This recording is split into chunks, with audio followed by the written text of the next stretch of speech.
El mur de sa penya és ja una realitat. Aquest matí s'ha començat a construir de forma perimetral en la ja famosa UA27. Des de l'Ajuntament d'Eivissa estaven contemplant des d'un inici diversos escenaris per després del desallotjament. Des d'un principi ja vam dir que el desallotjament era una part important de l'operació a fer la penya, però que realment a partir del desallotjament començava realment la feina per recuperar el barri. Vam tapiar, com tothom sap, vam tapiar tot el que és la UA27 entre Carrer Alt i Retir.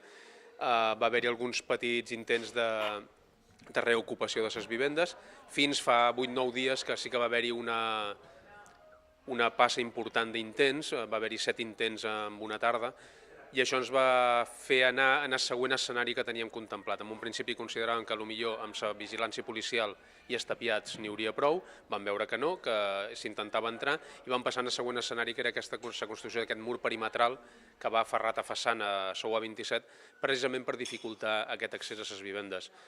El mur no significa que es vagi a reduir la vigilància policial, tot el contrari, la vigilància policial es manté exactament igual, el que ve a fer el mur és reforçar-la.